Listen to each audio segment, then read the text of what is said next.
Welcome મિત્રો, આપનું સ્વાગત છે બાયોલોજી ઇઝી ટુ લર્ન ચેનલમાં. હું છું ચિરાયુ ત્રિવેદી.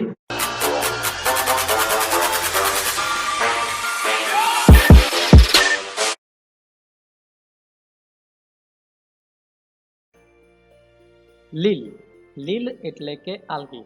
આ એક સૃષ્ટિ છે અને આ ટોપિકમાં આપણે શીખવાના છીએ લીલના સામાન્ય લક્ષણો, લીલના ઉપયોગો, લીલના પ્રકાર જેમ કે ક્લોરોફાયસી, ફિયોફાયસી અને રોડોફાયસી. તો લીલની સંપૂર્ણ માહિતી આ વિડીયોમાં તમે શીખવાના છો. આ વિડીયો પ્રમાણમાં થોડોક લાંબો થશે, પણ સંપૂર્ણ માહિતી લીલની તમે જાણી શકશો આમાં. તો આ વિડીયોને અંત સુધી જરૂરથી જોશો. સૌથી પહેલા શરૂ કરીએ લીલ. પહેલો પ્રશ્ન પૂછાય, લીલના સામાન્ય લક્ષણો વિશે નોંધ લખો. સૌથી પહેલા કોઈ પણ સજીવ વિશે માહિતી મેળવવી હોય તો સૌથી પહેલા એનું નિવાસ સ્થાન ક્યાં છે એ જાણવું જરૂરી છે. તો લીલ મહદઅંશે જલજ અને મીઠા અને ખારા પાણી બંને સજીવો તરીકે જીવી શકે છે. તે ભીના પથ્થરો, જમીન અને લાકડા જેવા અન્ય નિવાસ સ્થાનોની વિવિધતામાં પણ થાય છે. અને કેટલીક લીલ એ ફૂગ સાથે એટલે કે લાઇકેન, આપણે જાણી ચૂક્યા છીએ કે લીલ અને ફૂગનું સહજીવન એને કહીએ છીએ આપણે લાઇકેન, અને પ્રાણીઓ સાથે પહાડોના રીંછ પર સંગઠિત પણ હોય છે. એની રચના, તો લીલ એ હરિત દ્રવ્ય ધરાવતા, હરિત દ્રવ્ય એટલે કે ક્લોરોફિલ અને ક્લોરોફિલ જેવા ક્લોરોફિલ એ, ક્લોરોફિલ બી, ક્લોરોફિલ સી અને ઝેન્થોફિલ, ફાઇકોએરિથ્રિન વગેરે જેવા જે રંજક દ્રવ્યો છે એ રંજક દ્રવ્યોની હાજરી પણ આમાં જોવા મળે છે. તો હરિત દ્રવ્ય ધરાવતા સાદા સુકાયક સ્વયંપોષી સજીવો છે. સાદા એટલે કે સરળ કક્ષાના. લીલના સ્વરૂપ અને કદ ખૂબ જ પરિવર્તનશીલ છે. ક્લેમિડોમોનાસ છે એ એક કોષી સૂક્ષ્મ સ્વરૂપ છે, જે અહીંયા જોવાય છે આપણને કે આ એક જ કોષનું બનેલું છે. આ જે છે ક્લેમિડોમોનાસ ની આકૃતિ બતાવેલી છે. બીજું છે વોલ્વોક્સ. વોલ્વોક્સ છે તે વસાહતી છે, એટલે કે ઘણા બધા વોલ્વોક્સ એક સાથે વસવાટ કરી શકવા માટે સક્ષમ હોય છે. ત્રીજી છે યુલોથ્રિક્સ અને સ્પાયરોગાયરા. આ તંતુમય લીલ છે. પહેલી આકૃતિ જે છે એ છે યુલોથ્રિક્સની, અને જે બીજી અને ત્રીજી તે છે સ્પાયરોગાયરાની. સ્પાઇરલ શેપમાં એનું જનીન દ્રવ્ય ગોઠવાયેલું હોય એટલે એને કહીએ છીએ આપણે સ્પાયરોગાયરા. કેટલીક દરિયાઈ વનસ્પતિ ઘાસ તરીકે છે અને વિરાટ વનસ્પતિ દેહ બનાવે. વિરાટ શબ્દનો મતલબ જ થાય છે વિશાળ.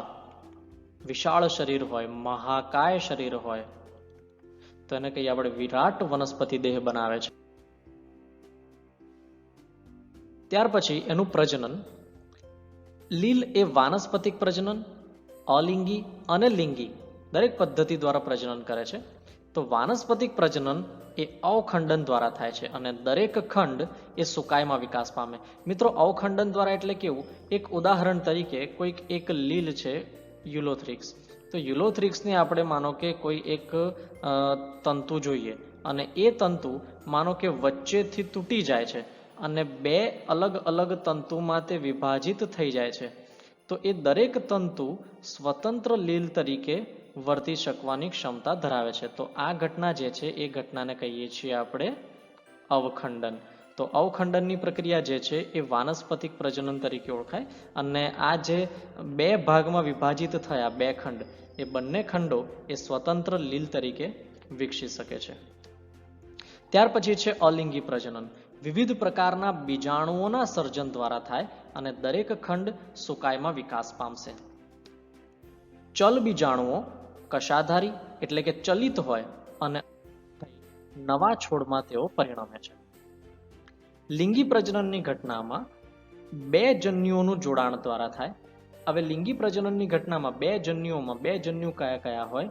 એક જન્યુ હોય નરજન્યુ અને બીજો જન્યુ હોય તે માદાજન્યુ. તો આ જે છે એ નર અને માદાના સિમ્બોલ છે.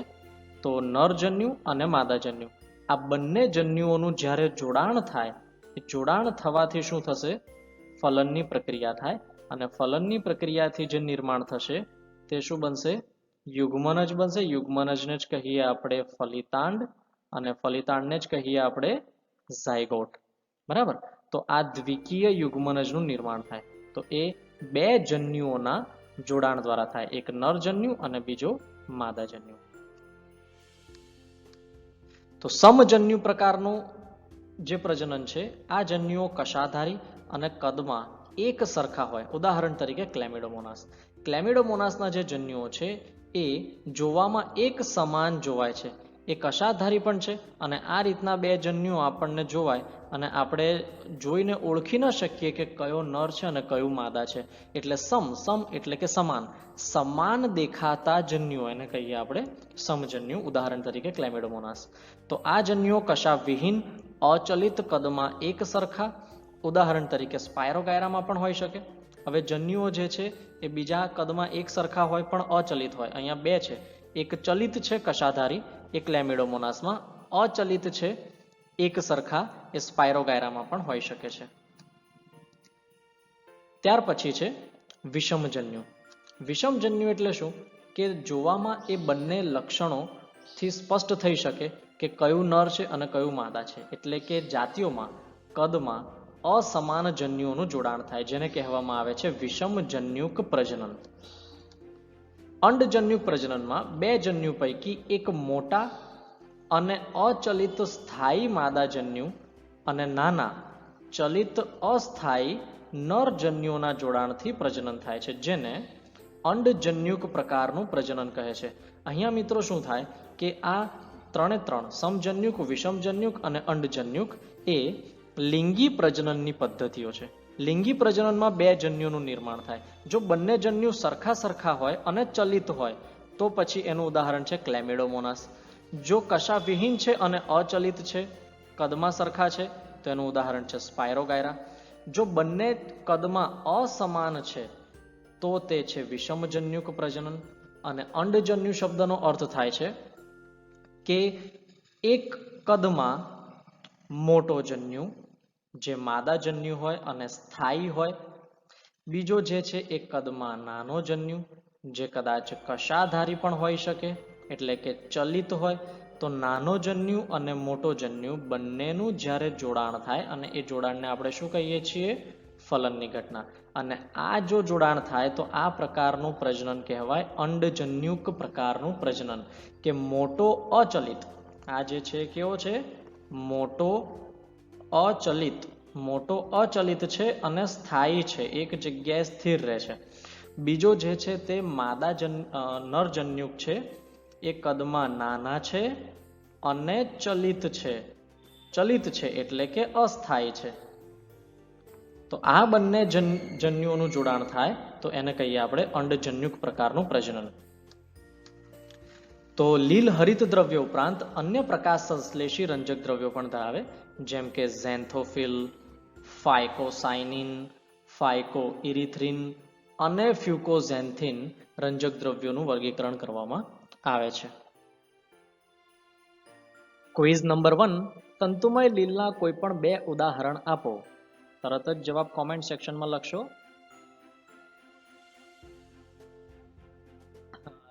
ક્વિઝ નંબર 2, બે જન્યુઓ પૈકી એક મોટા અચલિત એટલે કે સ્થાયી માદાજન્યુ અને નાના ચલિત એટલે કે અસ્થાયી નરજન્યુઓના જોડાણથી પ્રજનન થાય છે, જેને ખાલી જગ્યા પ્રકારનું પ્રજનન કહે છે. આ કયા પ્રકારનું પ્રજનન કહી શકાય મિત્રો? સાચો જવાબ તરત જ કોમેન્ટ સેક્શનમાં લખશો. હવે મિત્રો આપણે લીલના ઉપયોગો વિશેની માહિતી શીખવાની છે. લીલના ઉપયોગો, કઈ કઈ જગ્યાએ લીલ ઉપયોગી છે? તો લીલ મનુષ્યને વિવિધ રીતે ઉપયોગી છે. એમાં લગભગ પૃથ્વી પરના કુલ કાર્બન ડાયોક્સાઇડના અડધા કાર્બન ડાયોક્સાઇડનું, એટલે કે જેટલો કાર્બન ડાયોક્સાઇડ નિર્માણ થાય છે એના 50% CO2 નું જે સ્થાપન છે એ પ્રકાશ સંશ્લેષણથી લીલ દ્વારા થાય છે.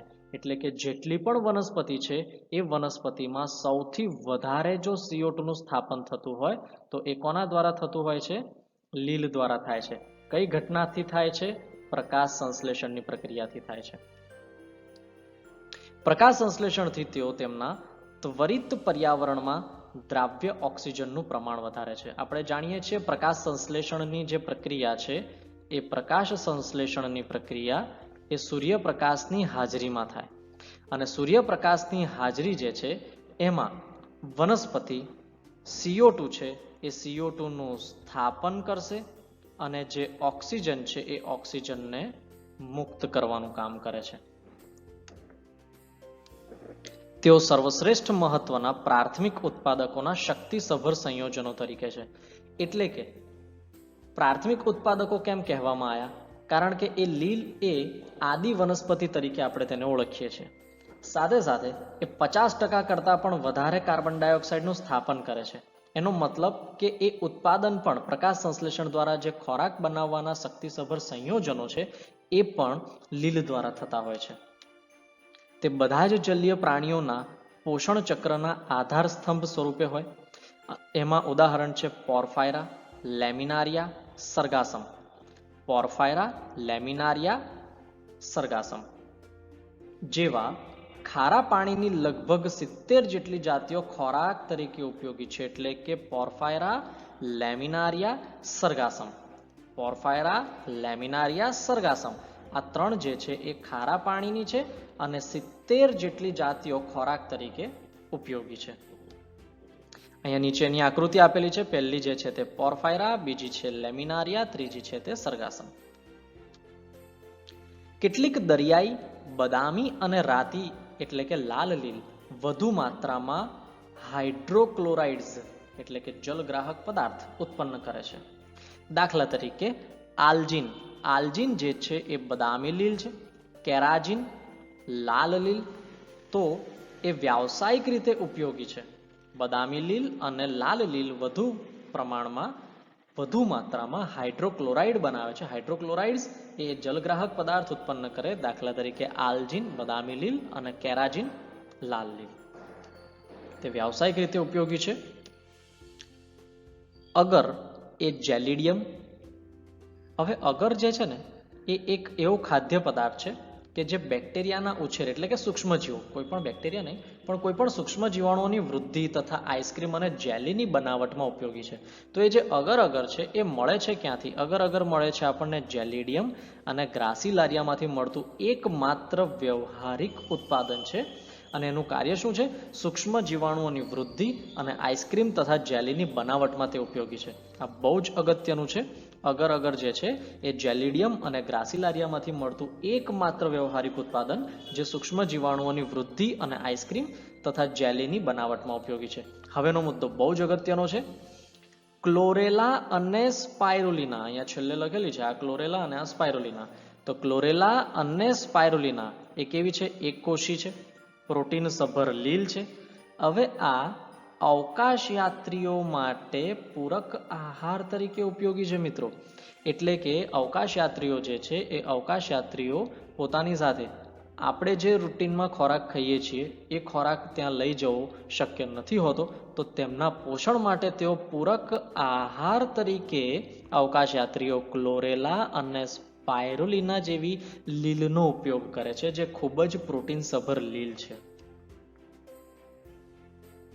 3.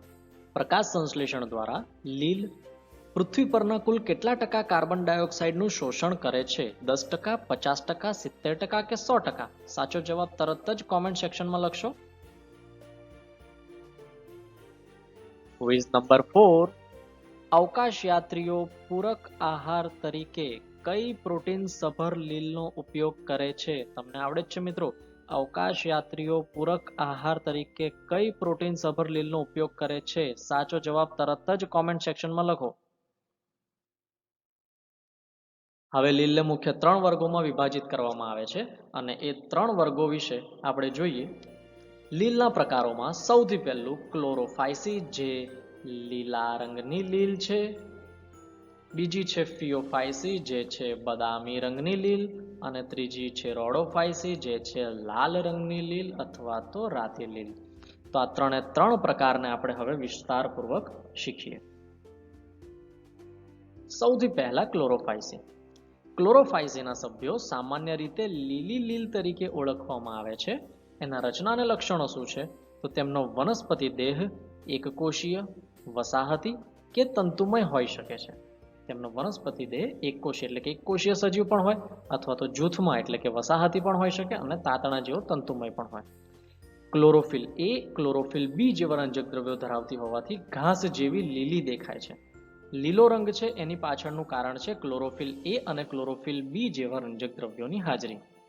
જુદી જુદી લીલની જાતિઓ પ્રમાણે હરિતકણો વિવિધ આકાર ધરાવે છે. હવે હરિતકણોના વિવિધ આકાર કેવા કેવા હોય? એક છે બિંબ આકાર, તકતી આકાર, જાલાકાર, કપ આકાર, કુંતલ આકાર અને પટ્ટી આકાર. તો આ લીલમાં હરિતકણો નો જે આકાર છે એ પણ વિવિધ પ્રકારનો જોવા મળે. બિંબ, તકતી, જાલાકાર, કપ આકાર, કુંતલ આકાર કે પછી પટ્ટી આકાર હોઈ શકે.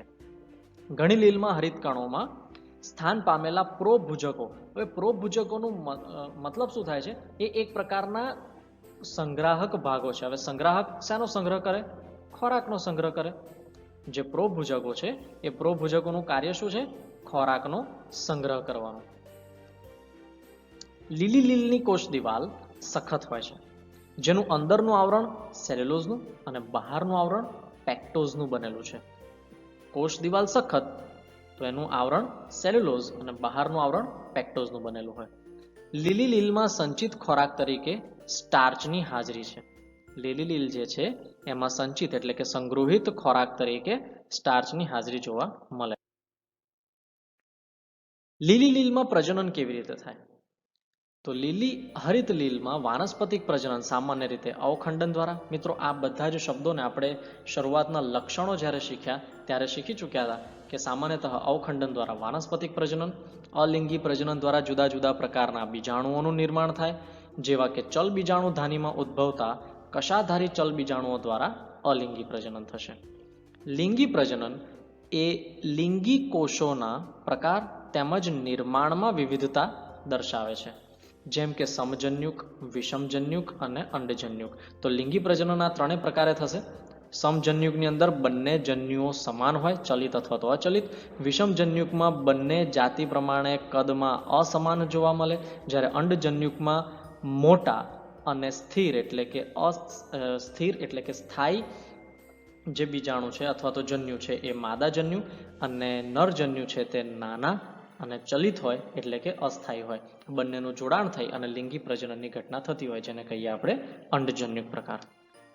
લિંગી અંગો ખુલ્લા છે અને ફલન બાદ ફલિતાંડમાંથી ગર્ભ નિર્માણ પામતો નથી. દાખલા તરીકે ક્લેમિડોમોનાસ, વોલ્વોક્સ, યુલોથ્રિક્સ, સ્પાયરોગાયરા અને કારા જેવી કેટલીક સામાન્ય રીતે જોવા મળતી લીલ.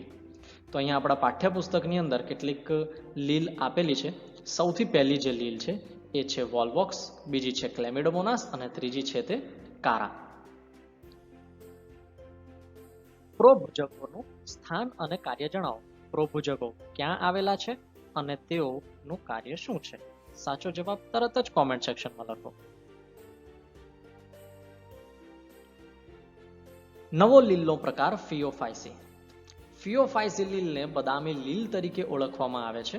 એનું નિવાસસ્થાન પ્રારંભિક રીતે દરિયાઈ નિવાસસ્થાનમાં જોવા મળે. કદ અને આકારમાં સ્વરૂપમાં વિવિધતા દર્શાવે છે અને તેઓના કદ, વિસ્તાર, સાદા શાખિત તંતુમય સ્વરૂપો, એમાં એક્ટોકાર્પસથી લઈ અતિશય શાખિત સ્વરૂપો જોવા મળે અને ખૂબ જ મોટી દરિયાઈ વનસ્પતિનું તેઓ પ્રતિનિધિત્વ કરે. એટલે કે દરિયાઈ લીલ જે છે એ પણ લીલ 100 મીટર જેટલી સપાટીની પરાકાષ્ઠાએ પહોંચતી હોય છે, જેને દરિયાઈ લીલ કહીએ છીએ. બંધારણમાં તેઓ ક્લોરોફિલ એ અને ક્લોરોફિલ સી, કેરોટીનોઇડ્સ, ઝેન્થોફિલ કે ફ્યુકોઝેન્થિન. કેટલા રંજક દ્રવ્યો થયા મિત્રો? એક ક્લોરોફિલ, બીજું ક્લોરોફિલ સી, કેરોટીનોઇડ્સ, ઝેન્થોફિલ, ફ્યુકોઝેન્થિન. તો આવા જુદા જુદા પ્રકારના રંજક દ્રવ્યોની વધુ પડતી માત્રાને આધારે તે ચમકતા લીલાથી લઈ અને વિવિધ છાયાવાળી બદામી રંગની વિવિધતા ધરાવે છે. એટલે આમાં રંગનું પ્રમાણ જુદું જુદું વેરિએશન હોઈ શકે. સંચિત ખોરાક તરીકે તેમાં જટિલ કાર્બોદિત્સ તરીકે સંગ્રહિત થાય છે અને વાનસ્પતિક કોષો સેલ્યુલોઝની દિવાલ ધરાવે છે કે જે સામાન્યતઃ આલ્જિનના જિલેટિન આવરણ દ્વારા આવરિત હોય છે. સ્વરૂપમાં જીવરસ એ રંજક કણો ઉપરાંત મધ્યસ્થ સ્થાને રસધાની અને કોષ કેન્દ્ર ધરાવે છે. વનસ્પતિ દેહ સામાન્ય રીતે સ્થાપક અંગ એટલે કે દ્રઢ ગ્રહ દ્વારા આધારક સાથે જોડાયેલો હોય છે અને વૃંત અને છત્રિકા વૃંત અને પર્ણ જેવું પ્રકાશ સંશ્લેષી અંગ પ્રપર્ણ એટલે કે અપુષ્પ પર્ણ ધરાવતું હોય છે. પ્રજનનમાં વાનસ્પતિક પ્રજનન અવખંડન દ્વારા થાય. અલિંગી પ્રજનન મુખ્યત્વે બદામી લીલમાં દ્વિકશાધારી, દ્વિ એટલે કે બે કશાની હાજરી, એને કહીએ આપણે દ્વિકશાધારી ચલ બીજાણુઓ દ્વારા થાય છે, જે નાસપતિ આકારના અને બે અસમાન પાર્શ્વીય રીતે જોડાયેલી કશાઓ ધરાવે છે. તો આ રીતના આકારના અને પાર્શ્વીય રીતે બંને સાઈડમાં જોડાયેલી કશાઓ આમ જોવા મળે.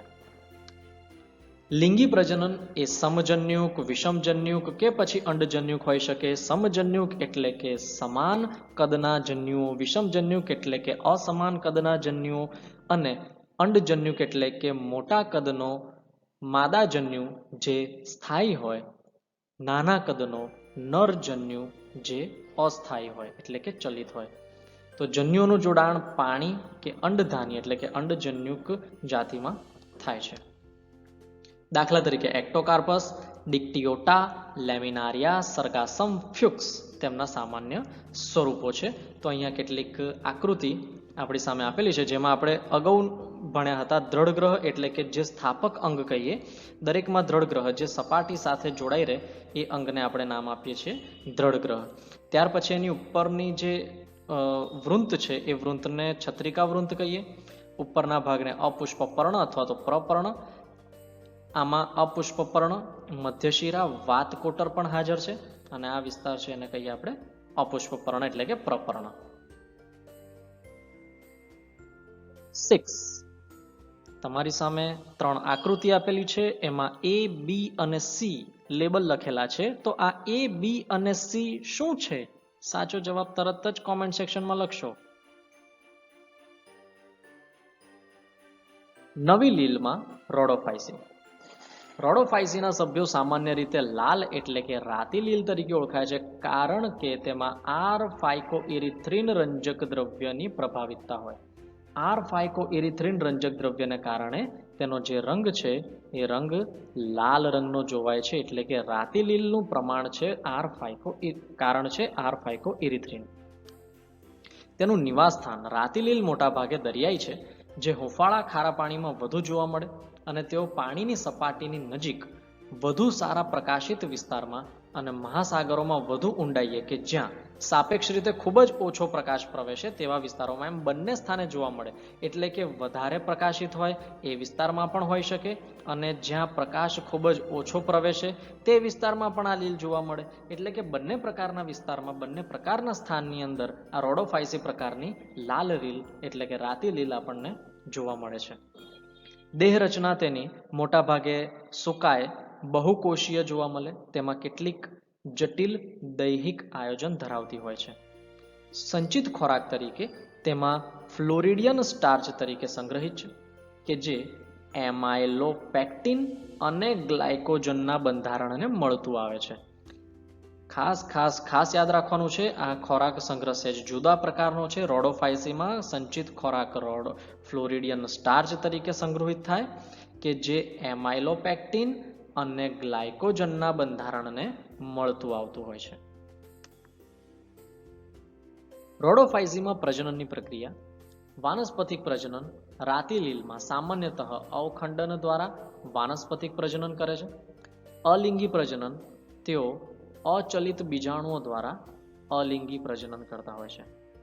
લિંગી પ્રજનન તેઓ અચલિત બીજાજન્યુઓ દ્વારા લિંગી પ્રજનન કરે અને લિંગી પ્રજનન એ અંડજન્યુક પ્રકારે થાય અને જટિલ પશ્વફલન વિકાસ દ્વારા તે પૂર્ણ થતું હોય છે.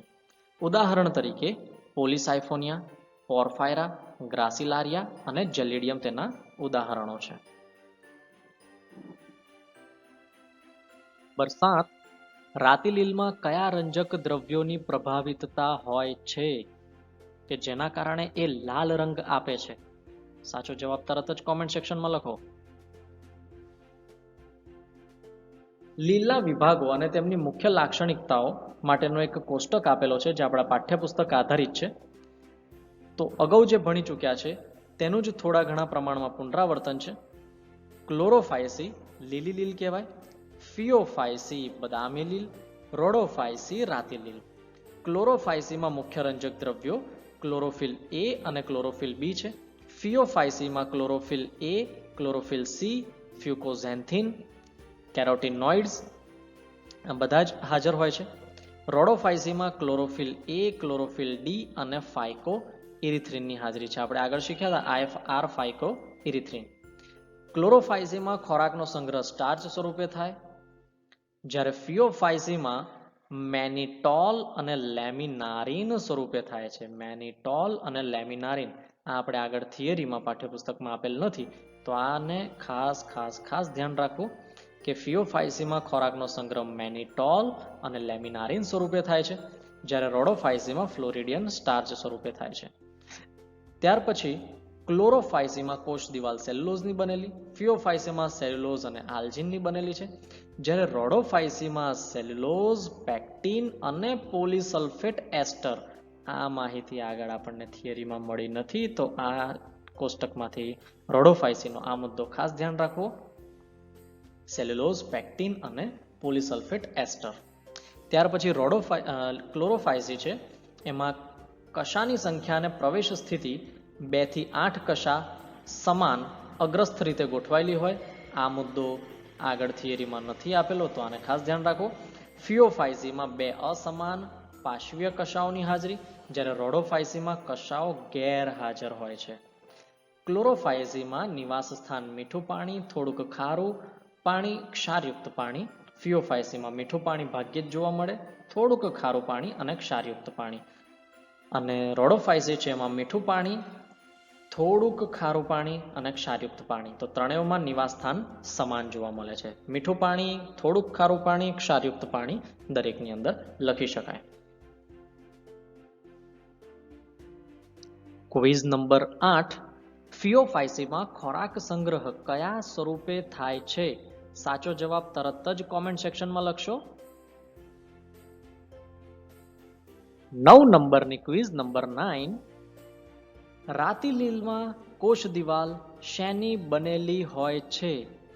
રાતી લીલ એટલે કે રોડોફાયસીમાં કોષ દિવાલ શેની બનેલી હોય છે? સાચો જવાબ તરત જ કોમેન્ટ સેક્શનમાં લખો. અંતિમ ક્વિઝ નંબર 10. ક્લોરોફાયસીમાં કશાની સંખ્યા અને પ્રવેશ સ્થિતિ જણાવો. ક્લોરોફાયસી લીલમાં કશાની સંખ્યા અને પ્રવેશ સ્થિતિ જણાવો. મિત્રો, જો તમને આ 10 પ્રશ્નો આવડી ગયા હોય, જો વિડીયો રિવાઇન્ડ કર્યા વગર, તો તમને આ ટોપિક ખૂબ જ સારી રીતે આવડી ચૂક્યો છે. અને જો ન આવડ્યા હોય તો આ વિડીયોને ફરીથી એકવાર જોશો અને પાઠ્યપુસ્તકમાંથી લખીને તૈયારી કરશો. તમને આ વિડીયો પસંદ પડ્યો હોય તો મારી ચેનલને લાઈક કરો, શેર કરો અને સબસ્ક્રાઇબ કરો.